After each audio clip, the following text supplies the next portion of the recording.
बिस्मिल्लाहिर्रहमानिर्रहीम। अस्सलाम वालेकुम नाज़रीन, मैं हूं जमशेद अंसारी। नाज़रीन, आज की इस वीडियो में हम दो मौज़ूआत का अहाता करेंगे। पहला तो ये कि जब जनरल कमर जावेद बाजवा साहब की नवाज़ शरीफ साहब से मुलाकात हुई थी तो जनरल कमर जावेद बाजवा साहब ने नवाज़ शरीफ साहब को क्या वाज़ेह पैगाम दिया था और नवाज़ शरीफ साहब ने क्या मुतालबा किया था। इसके अलावा दूसरा मौजू ये कि मौजूदा अपोजिशन की सियासी जमातें पस पर्दा पाक फ़ौज से किस किस्म के मुतालबात कर रही हैं और पाक फ़ौज का रद्द अमल और रिस्पांस क्या है। तो नाजरीन, पहले बढ़ते हैं अपने दूसरे मौजू की जानिब। चुनाचे नाजरीन, कल मैंने एक स्टोरी तफसील के साथ आप लोगों की खिदमत में पेश की थी और वो स्टोरी थी अंसार अब्बासी साहब की, जो कि नून लीग के और शरीफ ख़ानदान के वफ़ादार और हिमायती समझे जाते हैं। उन्होंने भी अपनी उस स्टोरी में सराहत के साथ और तफसील के साथ इस बात का तस्करा किया था कि पसे पर्दा मरियम नवाज साहबा, शहबाज शरीफ साहब, नवाज शरीफ साहब और जितनी भी टॉप लीडरशिप है पीपल्स पार्टी और नून लीग की, वो मुख्तदर हलकों के साथ राब्ते कर रहे हैं और इस बात की कोशिश कर रहे हैं कि किसी भी तरह इमरान खान साहब को इक़्तिदार से हटा के हमें जो है कुर्सी इक़्तिदार पे बिठा दिया जाए। एक मुतालबा तो अपोजिशन का ये है और दूसरा मुतालबा नाज़रीन अपोजिशन का ये है कि अगर ये मुमकिन नहीं है कि इमरान खान साहब को हटा के जो है हमें उनकी जगह बिठा दिया जाए तो बेशक आप टेक ओवर कर लें, लेकिन इमरान खान साहब को जो है वज़ीर आज़म नहीं रहना चाहिए। इस किस्म के मुतालबात अपोजिशन की तरफ से पसे पर्दा आ रहे हैं और अपोजिशन की शदीद तरीन ख्वाहिश भी यही है कि इमरान खान साहब की हुकूमत को ख़त्म करने के लिए, उसका धड़म तख्ता करने के लिए जो है वो बेशक मार्शल लॉ लग जाए या टेक ओवर फौजी कर लें, लेकिन पाक फ़ौज की तरफ से जो जवाब है कि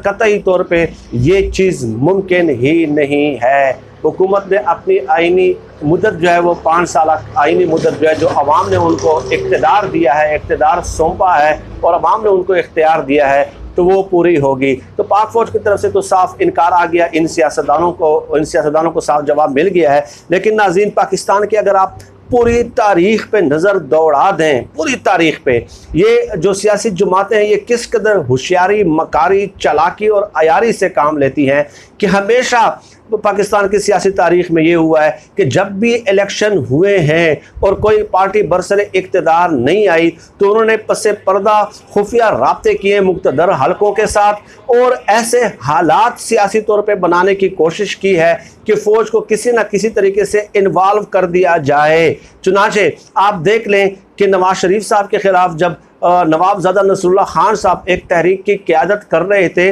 तो उस वक्त नवाबज़ादा नसरुल्लाह खान साहब ने जनरल मुशर्रफ साहब को बाकायदा ख़त लिखा था कि आप आएँ और अपना किरदार अदा करें। ठीक है, आप अपना आईनी किरदार अदा करें। अब आर्मी चीफ को ये ख़त लिखना कि आप आएँ और अपना किरदार अदा करें, इसका और क्या मतलब है कि आप टेक ओवर कर लें। तो नवाबज़ादा नसरुल्लाह खान जो बाबाए जमहूरियत थे वो इस किस्म के मुतालबात नाज़रीन करते हुए पाए गए थे और 1977 में मौलाना फजल रहमान साहब के वालिद भी उसमें शामिल थे तहरीक में, जो निज़ाम मुस्तफ़ा का वो मुतालबा कर रहे थे। लेकिन जब वो उसका धड़म तख्ता कर दिया गया जुल्फ़िकार अली भुट्टो का, तो उसके बाद जब जनरल ज़िया-उल हक़ साहब आए तो उसकी हुकूमत में काबीना में वज़ीर थे मौलाना फजल रहमान साहब के जो वालिद थे, उस वक्त उन्होंने निज़ाम मुस्तफ़ा का मुतालबा नहीं किया। तो माई पॉइंट इज़ दैट कि सियासतदान खुद दावत देते हैं, खुद मिन्नतें तरले करते हैं, खुद गेट नंबर 4 पे सजदा रेज होते हैं, ठीक है, माथा रगड़ते हैं और बैरूनी तौर पे ऐसे हालात पैदा करते हैं, एजिटेशन करते हैं, एजिटेशन की सियासत करते हैं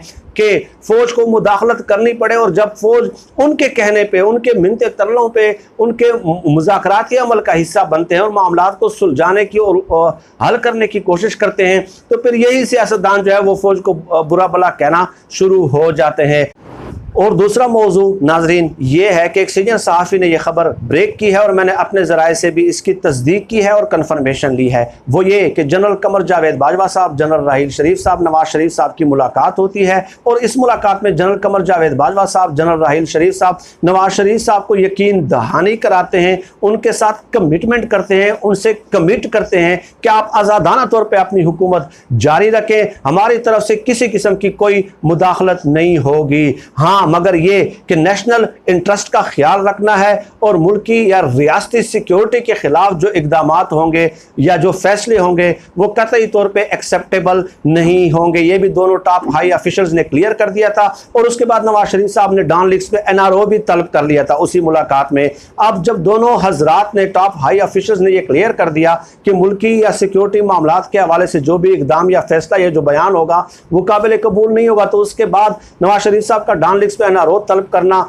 ये नाकाबिल फहम इकदाम था और ये मावराए फहम इकदाम था बहरहाल। लेकिन अब इसके असबाब व इलल पे गौर करते हैं नाज़रीन कि आपने देखा होगा कि नवाज शरीफ साहब और उनकी पार्टी हमेशा शुरू दिन से ये बयानिया डेवलप करने की कोशिश करती है कि हमें आर्मी की तरफ से या एस्टेब्लिशमेंट की तरफ से काम नहीं करने दिया जाता। अवलन तो ये बेबुनियाद दावा है, इसलिए कि आप देख लें कि नवाज शरीफ साहब ने जो है बैरून मुल्क किस कदर अजीमुशान महलात खड़े किए हैं, 4 फ्लैट्स और इसके अलावा 100 से ज़्यादा प्रॉपर्टीज़ जो हैं वो हुसैन नवाज के नाम पे है। तो क्या नवाज शरीफ साहब ने आर्मी से पूछ के ये करप्शन की थी, एस्टेब्लिशमेंट से पूछ के ये करप्शन की थी? नवाज शरीफ साहब अगर इस कदर लूट मार में आज़ाद थे तो क्या वो हॉस्पिटल्स को बेहतर करने में, तालीमी इदारों को बेहतर करने में या अदालती इस्लाहात करने में वो आज़ाद नहीं थे? मुल्की ख़जाना लूटने के लिए उन्होंने क्या इजाज़त तलब की थी? नहीं की थी ना। वो ये काम करते रहे क्योंकि उनका अपनी ख्वाहिश थी, अपना ज़ाती मफाद था।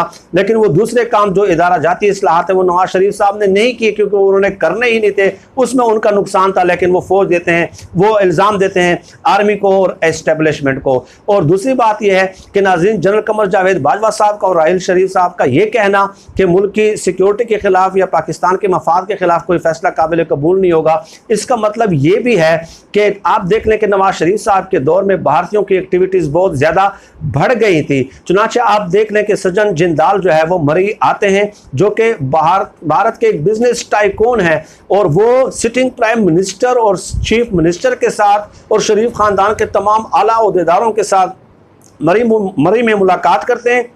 और आज तक नाजरीन उस मुलाकात की तफसीलात सामने नहीं लाई जा सकी। ये एक अलमिया है कि आखिर और शरीफ फैमिली कोई बताती क्यों नहीं है कि आपके इस एक बिजनेस टाइकून के साथ, भारतीय बिजनेस टाइकून के साथ क्या कोई कारोबारी मरासम है या क्या है। आप ज़िया शाहिद साहब की किताब पढ़ लें, मेरा दोस्त नवाज शरीफ, जो कि बहुत क्लोज सर्कल्स में हैं, बहुत क्लोज फ्रेंड्स में से थे नवाज शरीफ साहब के, वो भी ये कहते हैं कि आज तक मुझ पर यह हकीकत मुनकशिफ नहीं हो सकी कि सज्जन जिंदाल को खुफिया तौर पर बुलाने की क्या ज़रूरत है, मुलाकात करने की क्या ज़रूरत है और इनका ताल्लुक उनके साथ क्या है आखिर, कि एक मुल्क का वज़ीर आज़म एक बिजनेस टाइकून के साथ मुलाकात कर रहा है। और दूसरा ये नाजरीन के नरेंद्र मोदी बगैर वीज़े के आते हैं, बगैर शेड्यूल विजिट के जो है जो तय नहीं हुआ था उसके बगैर जाती उम्र आते हैं। नवाज शरीफ साहब के जो फैमिली की शादी थी उसमें आ जाते हैं और उसके बाद मुलाकात भी होती है। तो मैंने बहुत सारे टॉप ऑफिशियल से पूछा कि क्या उस मुलाकात, मीटिंग, गुफ्तगू या बातचीत का कोई ऑफिशियल रिकॉर्ड मौजूद है या नहीं है, तो उन्होंने कहा कि नहीं है मौजूद। तो नाज़रीन ये भी एक अलमिया है क्योंकि इस किस्म की जो हाई प्रोफाइल पर्सनैलिटीज़ चाहे कैजुअली ही क्यों ना मिले, उसका एक ऑफिशियल रिकॉर्ड मुरतब किया जाता है। लेकिन नवाज शरीफ साहब ने किसी भी ऑफिशियल को इनवाइट ही नहीं किया ताकि वो इस मुलाकात या बातचीत या गुफ्तगू के जो नोट्स हैं वो मुरतब करके ऑफिशियल रिकॉर्ड का हिस्सा बनाएं। तो ये इस किस्म की एक्टिविटीज़ थी जो डेफिनेटली आर्मी के लिए या एस्टेब्लिशमेंट के लिए या किसी भी पाकिस्तानी के लिए जो है वो काबिल कबूल नहीं है कि खुफिया तौर पर मुलाकातें होती हैं और कोई ऑफिशियल रिकॉर्ड मौजूद नहीं होता और आवाम के सामने भी हकायक नहीं लाए जाते। ये 2 खबरें मैंने आज आप लोगों की खिदमत में पेश करनी थी। और जनरल कमर जावेद बाजवा साहब और राहिल शरीफ साहब ने जो उनसे ये कहा था कि आप आज़ादान तौर पे हुकूमत करें, तो उसका मतलब ही यही था कि डिलीवर आप खुद नहीं कर सकते, परफॉर्म आप खुद नहीं कर सकते, आप लोग बाहर जाके ये बयानिया डेवलप करने की कोशिश करते हैं कि जी आर्मी जो है ना हमें काम नहीं करने दे रही। हालांकि fact of the matter is that कि नवाज शरीफ साहब जो है वो आर्मी को पंजाब पुलिस बनाना चाहते हैं और कुछ भी नहीं बनाना चाहते थे। वो ये चाहते थे कि बस आप देख लें कि मैंने एक किताब परवेज़ मुशर्रफ फौजी अमरियत से जमहूरी अमरियत तक, ये किताब, इस किताब का हवाला देख लें और इसमें पेज नंबर जो है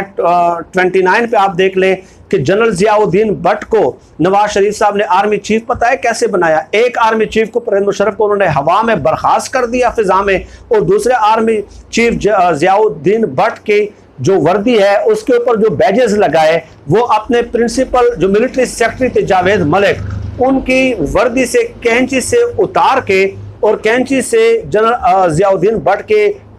वर्दी में सुराख करके वहाँ पे वो बैजेस उन्होंने लगाए थे और इस तरह खड़े खड़े एक आर्मी चीफ उन्होंने जो है ना बना दिया था। तो इस कदर तज़हीक अगर आप करेंगे नवाज शरीफ साहब पाक फौज की, और आप उसको एक SHO की तरह ट्रीट करेंगे, तो इस तरह तो फिर नहीं चल सकता ना। तो डेफिनेटली आज इतना ही बताना था नाज़रीन, मज़ीद इस किस्म के मौज़ूआत पे बात होती रहेगी। पाकिस्तान जिंदाबाद, अल्लाह हाफिज़।